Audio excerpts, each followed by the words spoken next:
compagnons, chers camarades et chers amis, tous les 18 juin, nous nous réunissons ici même au 48 rue du Four, à Paris, pour commémorer une des pages les plus glorieuses de notre histoire contemporaine. Nous nous réunissons ici pour nous souvenir et pour nous inspirer comme toujours.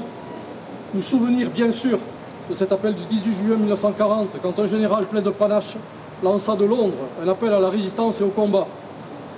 Des femmes et des hommes étaient en train de se lever partout en France, auteurs souvent isolés de gestes désespérés mais pleins de courage. Nous pensons ici bien sûr à l'appel de Charles Tillon, le 17 juin 1940, donc la veille, au nom du Parti communiste clandestin. Ainsi, petit à petit, vinrent les élans partagés. Communistes, gaullistes, républicains, fidèles à Valmy, militants monarchistes, syndicalistes, respectueux de leurs revendications, socialistes, dignes de l'héritage patriotique et internationaliste de Jaurès, chrétiens, laïcs, ceux qui croyaient au ciel et ceux qui n'y croyaient pas, tous se rejoignirent dans le Conseil national de la résistance, organisé par Jean Moulin, que nous admirons tant. Ici et maintenant, nous voulons nous souvenir de ces femmes et de ces hommes qui prirent le risque de la fidélité et de l'engagement pour la France, fort l'honneur. Nous sommes réunis ce soir également pour nous inspirer dans un contexte plus que jamais inquiétant pour la France. Comment d'ailleurs ne pas établir un parallèle entre l'effondrement de la France en 1940 et l'effondrement actuel de la France? Comment ne pas établir des similitudes entre deux situations par bien des égards si différentes, mais aussi tristes et aussi pathétiques, et qui signent la fin de la France? Quelle étrange défaite que celle de 1940! Quel étrange effondrement que celui de la France en 2020. Souvenons-nous tout d'abord, si vous le voulez bien, de 1940, de la drôle de guerre pour laquelle on enseigne le ridicule de l'armée française, alors que l'armée française se bâtit souvent avec rage. Souvenons-nous de tous ces faits d'armes. La première bataille de chars, celle de Hanut en Belgique, fut une victoire française. Le village de Stone dans les Ardennes changea de main 17 fois en 3 jours. À Landrecy, 2 chars lourds français mirent hors de combat plus de 100 véhicules blindés allemands. Tout le monde sait comment le colonel de Gaulle réussit une contre-offensive significative sur la Somme, arrêtée faute de soutien logistique. Comment les cadets de Saumur bloquèrent plusieurs jours 40 000 Allemands sur la Loire. Et l'arrêt de l'offensive italienne sur les Alpes, qui s'en souvient.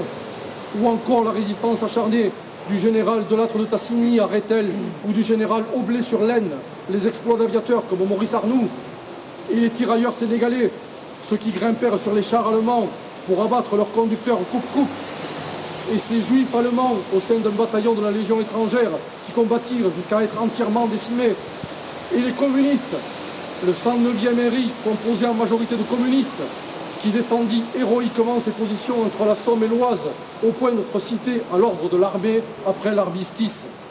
Oui, il y eut de nombreux héros au cours de la bataille de France. Pour la France, 92 000 morts au champ d'honneur, pour l'Allemagne 50 000, plus qu'à aucun moment de la Première Guerre mondiale. Les pertes quotidiennes allemandes y furent supérieures à celles de la campagne de Russie de 1941. Sur les 3000 chars allemands, 1100 furent détruits ou endommagés, principalement par les Français.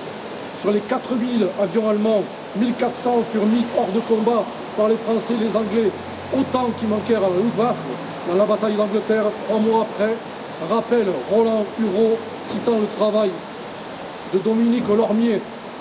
Pourquoi alors l'armistice? Un peu partout, même au sud de la Loire, des unités isolées continuaient le combat. La population tentait de les en dissuader. À Bourges, par exemple, un officier qui voulait défendre la ville fut mis à mort par les civils. C'est alors que l'esprit de résistance qui perdurait encore fut brisé quand Pétain demanda aux soldats de cesser le combat le 17 juin. Armistice que les Allemands n'acceptèrent que le 22 juin. 5 jours fatidiques sur les 1 500 000 prisonniers français, 1 100 000 furent pris entre le 18 et le 25 juin. Impardonnable, conclut Roland Hureau, et nous avec lui. Pourquoi alors un tel effondrement? Pourquoi cette étrange défaite? Cette défaite, elle résulte des défaillances du commandement, loin du front, mené par une bureaucratie désordonnée, un état-major cramponné à des conceptions stratégiques et tactiques erronées, corrompu par des promotions au sommet politico-mondaines, par la marginalisation des vrais talents ou des esprits non conformistes, par tous ceux qui faute d'idées propres, par arrivisme, campés sur la pensée unique, violemment intolérants à toute déviance, refusant le débat ou la critique. Mais quelle imposture que celle de Vichy! Les mêmes hommes qui portaient presque entièrement la responsabilité du désastre prennent le pouvoir le 17 juin 1940. Comment Pétain, qui depuis 20 ans faisait et défaisait les carrières, a-t-il pu apparaître alors comme l'homme nouveau, le sauveur? Comment Weygand, après sa nomination à la tête des armées le 19 mai 1940, partisan de l'armistice dès le 25 mai, a-t-il pu mener de front la conduite de la guerre et la préparation du changement politique? Comment le général Hutzinger, responsable de la charnière des Ardennes, où il avait refusé des renforts début mai, a-t-il pu se retrouver ministre de la guerre? Poussant plus loin encore le mensonge, les mêmes responsables imputèrent la défaite, non point à leur propre défaillance, mais bien sûr au Front populaire. Conformisme, lâcheté des élites, soumission de la presse. Il est vrai, écrit Marc Bloch, que les états-majors du temps de paix n'étaient pas une bonne école pour le caractère.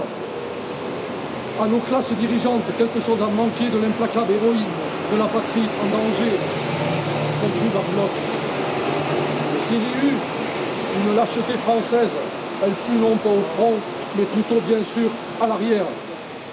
La crise de la moralité collective dans certaines couches de la nation et les réactions de ces mêmes éléments contre la crise ne pouvaient dès lors qu'annoncer la collaboration. Quelle étrange défaite, écrit Marc Bloch. Quel étrange choix de la défaite, lui répond l'historienne Annie Lacroix-Ries, que nous avons tous lu. De cette histoire, avons-nous tiré le son? Visiblement non. Comment ne pas voir les similitudes avec l'effondrement actuel de la France? Les mêmes causes, les mêmes effets. Alors certes, l'ennemi est tout autre, quoique, mais souvenez-vous de cette année 2020, de l'effondrement du gouvernement de la France face à ce nouvel ennemi, la pandémie sanitaire du Covid-19. Pas de masque, pas de gants, de toute façon ils ne servent à rien. Pas de gel hydroalcoolique, de toute façon vous pouvez le fabriquer vous-même. Pas de test, de toute façon c'est pour les malades déclarés. Pas de chloroquine, de toute façon c'est un poison. Mais quel effondrement que ce nouvel effondrement de la France! Quel effondrement que ces ministres corrompus, que ces ministres intéressés, personnellement intéressés au profit des grands labos. Quel effondrement que ces médias unanimes à réciter la seule voix d'un exécutif aux abois, de l'accompagner par le mensonge. Comment autant de corruption, d'âpreté à repousser la vérité? Et surtout, comment ont-ils osé si ouvertement sacrifier l'intérêt général sur l'autel des intérêts particuliers? Autant mépriser le peuple, autant mépriser la nation. Mais quelle honte de cette nouvelle collaboration! Et quelle honte de voir cela même, comme en 40, qui ont préparé et organisé notre effondrement, revendiquer encore d'assurer la gestion d'un tel désastre. Il faut juger ces gens-là. Et que dire alors de notre pauvre président de la République? Celui qui illustra à sa façon autant l'impuissance intellectuelle d'un Paul Reynaud que l'impuissance institutionnelle d'un Albert Lebrun. Ne voit-on pas alors Emmanuel Macron se préparer au discours ultime? Je fais don de ma personne à la France, il en rêve. Ultime sauveur d'une France, il a tant travaillé à détruire lui-même. Véritable derviche tourneur d'une identité française décomposée. Ici, il détruit la France, là, il prétend honorer De Gaulle. Mais quelle honte! En cette période proto-fascisante, oui, Emmanuel Macron n'a plus qu'un seul programme, celui d'un pétainisme moderne. Mieux qu'en 1940, c'est tous les jours montoir, la soumission quotidienne à l'ordo-libéralisme allemand, celui de Mme Merkel et de M. Olaf Scholz réunis. Eh bien, organisons la réponse ultime que la France réserva au maréchal. Pour Emmanuel Macron, la haute cour. Oui, les leçons à tirer aujourd'hui de cet appel du 18 juin sont nombreuses. L'effondrement militaire de 1940 fait aujourd'hui écho à l'effondrement politique et intellectuel du gouvernement de la France. Celui-là même que nous avons vécu au printemps 2020. Celui qui vit la population française entièrement confinée durant 2 mois, comme on le faisait au siècle précédent, pour éviter l'hécatombe hospitalière d'un hôpital public à l'abandon. La France encore en retard d'une guerre, par l'incurie de gouvernements imbéciles, ou pire, corrompus. Le parallèle ne s'arrête pas là. Comme en 1940, l'exécutif français a fui Paris en février 2020. car la fuite intellectuelle d'un gouvernement est tout aussi redoutable, sinon pire. Mentir aux Français en donnant l'illusion que la France est dirigée, mieux, préconiser des gestes dangereux pour masquer l'incurie, quelle honte. Et pendant cette guerre, toujours cette France populaire, au combat, valeureuse, éblouissante. Tous ces soignants, tous ces pompiers, ces ambulanciers, ces caissiers, ces personnels des EHPAD, ces policiers, tous au front sans aucune protection. Et tous ces gestes de solidarité dedans la France populaire, souvent exemplaire. Quelle espérance, quelle magnifique espérance. Et aujourd'hui, patatras, quel spectacle sidérant, à peine déconfiné, la France se découvre racialisée, place de la République, ensauvagée à Dijon ou encore menacée par une police forcément enfascisée. Quelle immense manipulation!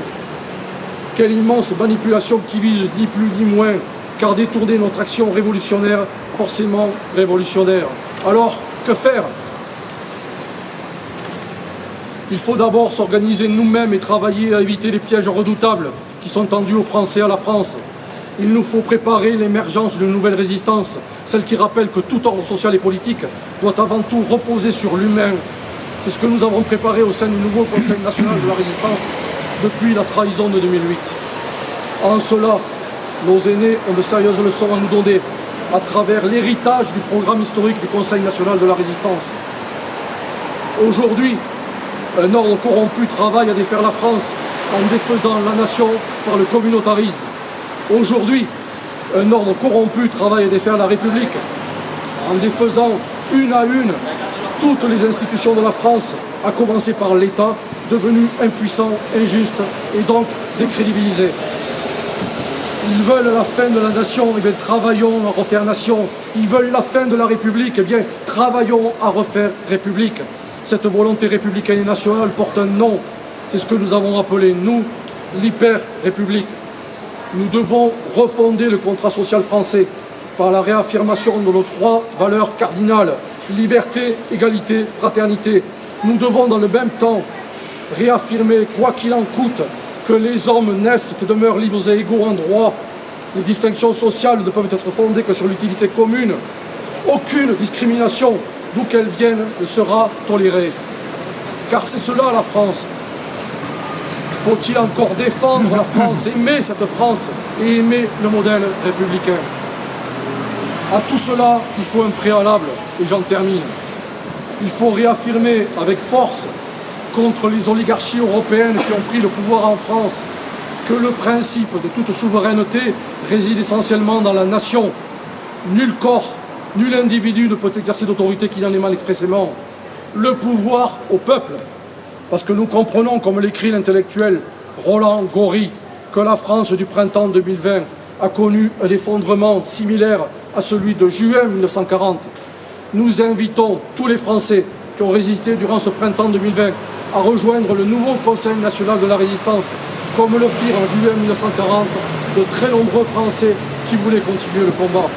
Nous invitons les Français, où qu'ils soient, quelles que soient leurs origines, à se lever, à s'organiser pour préparer la libération de la France et la mise en place d'un nouveau programme national de la résistance. Unis, tous ensemble, nous devons reprendre le pouvoir afin d'assurer le triomphe des valeurs auxquelles le peuple de France a toujours réaffirmé sa fidélité. Oui, la République est une exigence.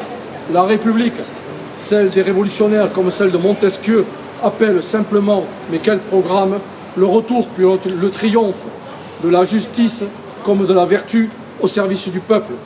Voilà notre priorité en ce 18 juin 2020 au travail. Je vous remercie.